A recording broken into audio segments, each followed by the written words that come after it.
Cek 1 2 3. Cek 1 2 3.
Ya, pemirsa Celebes TV, Anda masih bersama kami dalam program spesial dialog, tentunya bersama Kepala Bidang Humas Diskominfo SP Kabupaten Kepulauan Selayar, Pak Mursalim.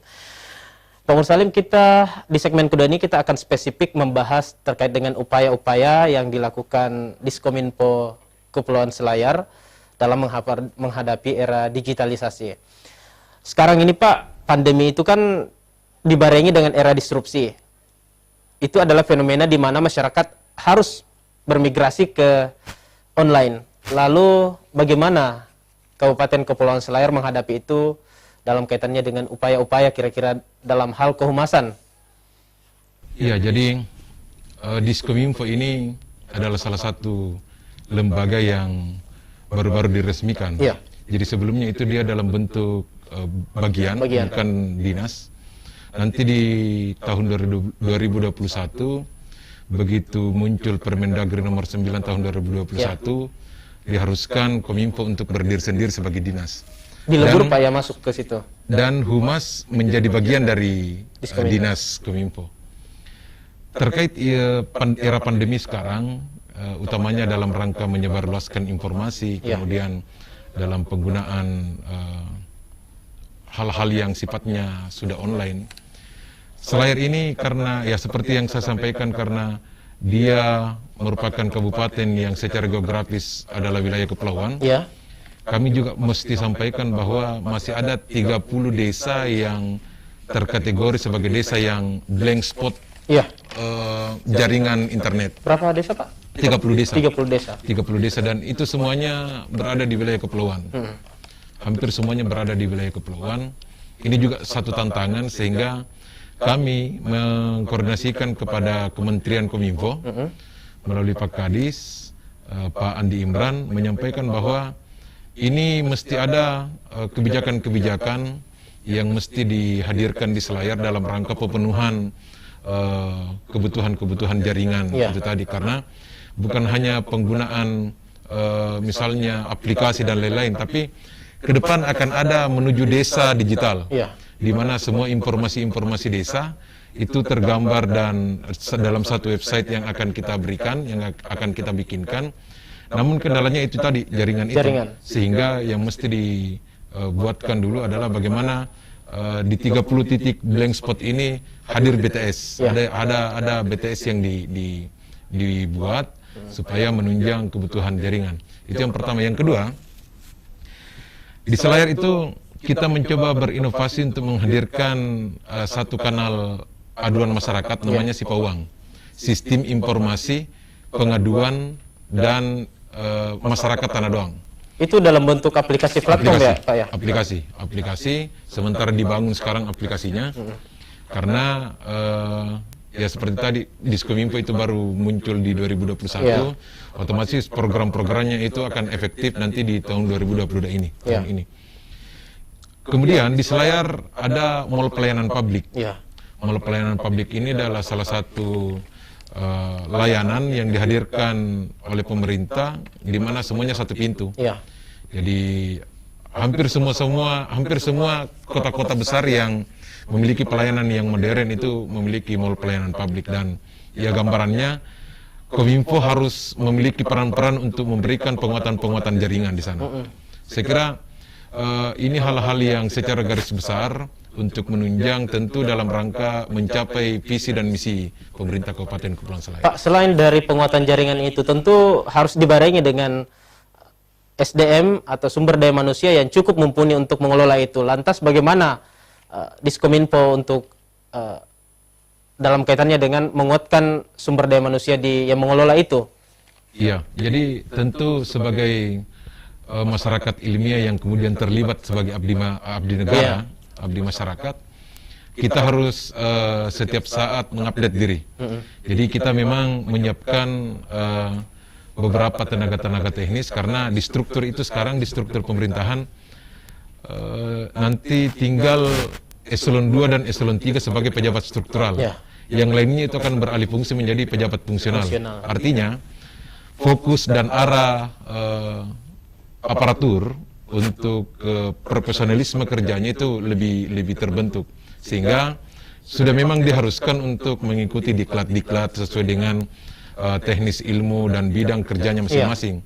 Itu yang pertama. Yang kedua, setiap saat memberikan edukasi kepada masyarakat bahwa hari ini ada pergeseran paradigma bahwa yang selama ini selalu offline membeli sayur misalnya di pasar, sekarang masyarakat sudah mulai menggunakan beberapa aplikasi-aplikasi dan kita menghadirkan wifi gratis di Kota Benteng, di ibu kota Kabupaten Kepulauan Selayar, di beberapa titik fasilitas umum. Berapa titik itu, Pak? Seperti di lapangan, daerah terminal, rumah sakit, dan pelabuhan. Itu tanpa password? Tanpa password. User yang bisa tergabung itu maksimal 50. Jadi kalau misalnya 40 sudah cukup 50 dan ada yang bergabung baru mau masuk ingin menggunakan jaringan gratis itu, ya tentu menunggu dulu karena mungkin over capacity. Tapi ini sudah dirasakan manfaatnya oleh masyarakat-masyarakat yang memang butuh informasi-informasi karena di Selayar ini mulai dari pelabuhan, informasinya ke pulau seperti apa, itu butuh jaringan-jaringan yang dan pemerintah hadir di sana. Apalagi kan Selayar cukup jauh dari daratan Sulawesi Selatan kalau kita lihat secara geografis. Betul. Jadi memang Pak Bupati, Pak Haji Muhammad Basil Ali selalu menekankan bahwa bagaimana masyarakat ini pemerintah hadir untuk memberikan pelayanan-pelayanan supaya beban-beban masyarakat ini bisa lebih berkurang. Apalagi di era pandemi ini, untuk sekolah online saja harus menggunakan wifi dan jaringan internet. Nah, justru hadirnya wifi gratis ini banyak masyarakat yang menggunakan itu untuk sekolah online dan lain-lain. Kalau peningkatan SDM di masyarakatnya sendiri, Pak, untuk literasi digital atau dan lain-lain sebagainya yang berkaitan dengan digitalisasi, seperti apa itu? Ya, seperti kita ketahui bahwa Selayar itu kan berada jauh dari daratan Sulawesi Selatan, sehingga perlu mungkin penguatan-penguatan SDM kepada masyarakat. Ya, jadi era globalisasi ini kan memang sudah menyebar sampai ke pelosok desa dan ya tinggal kita memberikan pemahaman-pemahaman saja kepada masyarakat, utamanya yang informasi-informasi hoax. Karena masyarakat yang baru mengenal dunia digital ini kadang ya tidak mampu membedakan mana informasi yang bisa kita verifikasi lebih dari 2 kali atau lebih dari 3 kali, mana sumber yang memang harus langsung dipercaya. Karena itu terlihat untuk vaksinasi saja, masyarakat itu kan lebih dahulu terprovokasi dengan bahaya vaksin pada lain-lain tanpa membaca literatur atau bahkan melihat kondisi-kondisi bahwa ternyata vaksin itu tidak ada masalah, halal dan aman. Tapi karena sudah dicekoki dulu informasi-informasi hoax, nah disinilah kita pemerintah setengah mati mengarahkan masyarakat untuk ikut vaksin. Nah, Kominfo hadir memberikan pemahaman-pemahaman kepada masyarakat lewat beberapa kanal aduan tadi. Jadi masyarakat kita juga bisa memberikan informasi-informasi bahwa vaksin ini sifatnya halal, aman dan tidak ada masalah. Sepanjang yang bersangkutan ini tidak memiliki penyakit bawaan. Makanya ada pemeriksaan lebih awal sebelum orang divaksin. Yang masyarakat tidak pahami itu, yang penting dia divaksin tanpa ditanya, ternyata ada yang pingsan, ya karena begadang malamnya. Jadi ada kasus-kasus begitu yang terjadi. Ada kasus-kasus begitu yang terjadi, sementara itu yang di kanalisasi, kemudian seperti bola salju menggelinding semakin hari semakin membesar, ya jadinya masyarakat takut. Jadi memang era sekarang ini tantangannya jauh lebih sulit. Jadi saya kira kalau kita ingin membangun diri, tentu setiap saat mengupdate diri dengan menambah pendidikan apa dan lain-lain. Di kanal itu Pak ada berapa fitur yang ada di dalamnya? Apakah cuma sebatas pengaduan atau informasi juga ada di dalam situ? Iya, jadi kanal itu juga merupakan salah satu semacam platform informasi digital yang Pemda hadirkan supaya bukan hanya Kominfo saja yang hadir di sana, tapi informasi-informasi mulai dari peta wisata, kemudian bagaimana mendapatkan angkutan dari desa ke desa, karena Selayar ini kan sementara membuka diri di sektor pariwisata. Begitu juga dengan informasi-informasi pemadam kebakaran, apa dan lain-lain, rumah sakit, hampir semua kontak-kontak yang sifatnya dibutuhkan secara umum masyarakat hadir di sana. Dan kita setiap saat mengupdate informasi-informasi, jadi kegiatan-kegiatan bupati, wakil bupati, sekda yang dilakukan di masyarakat itu terupdate di kanal itu. Kalau data terkait dengan multi OPD Pak masuk juga ke situ ya? Iya, makanya sebelum launching kanal ini akan ada semacam diklat atau semacam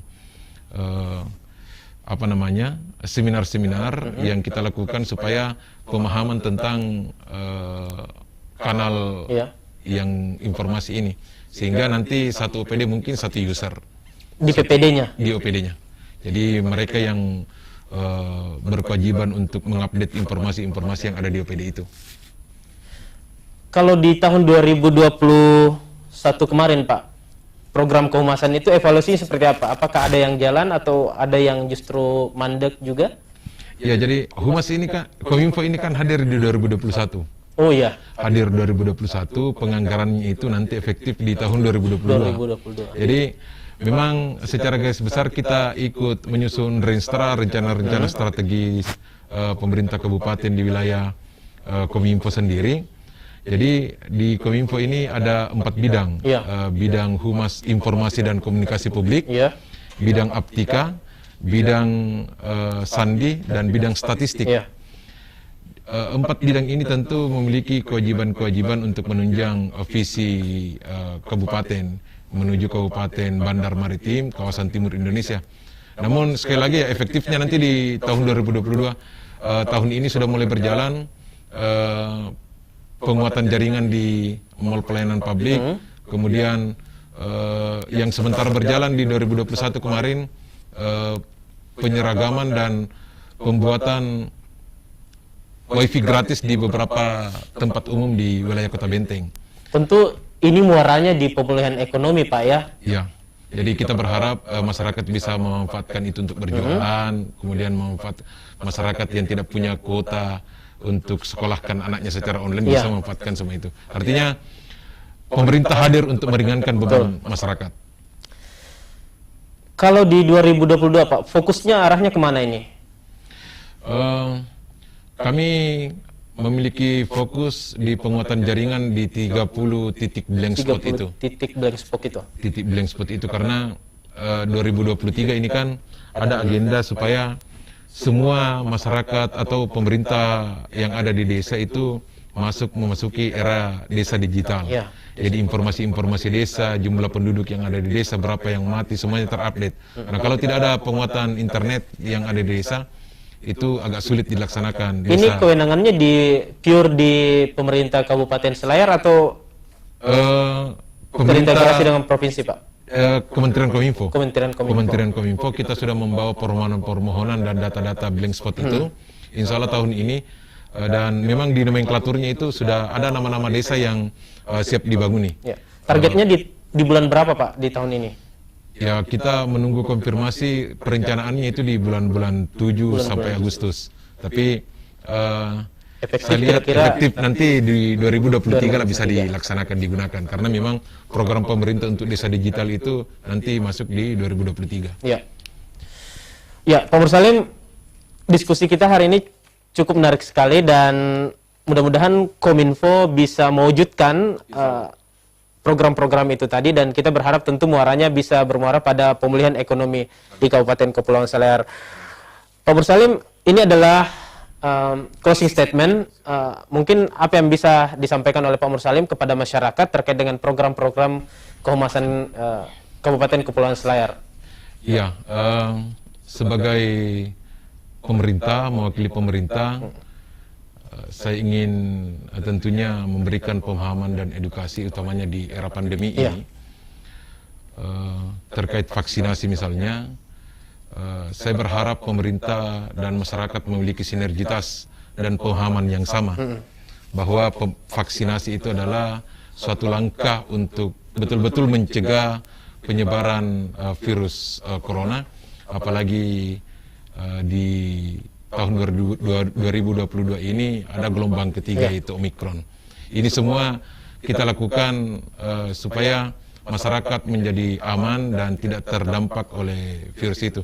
Soal kebijakan-kebijakan bagaimana pemulihan ekonomi, saya kira pemerintah sudah melakukan langkah-langkah yang mulai dari pemberian bantuan, santunan, apa dan lain-lain. Dan mudah-mudahan masyarakat dan kita semua bisa terlepas dan melewati masa-masa pandemi ini. Saya kira itu. Terima kasih. Baik, terima kasih Pak Mursalim. Ya, pemirsa Selebes TV, diskusi kita pada sore hari ini cukup menarik sekali, dan tentu kita berharap agar program-program yang dicanangkan oleh Diskominfo SP Kabupaten Kepulauan Selayar ini dapat terwujud di tahun ini dan juga efektif berlaku di 2023. Tentu muaranya adalah bagaimana meningkatkan kesejahteraan rakyat di Kepulauan Selayar yang merupakan salah satu daerah terluar di Provinsi Sulawesi Selatan. Saya Mardianto, sampai jumpa.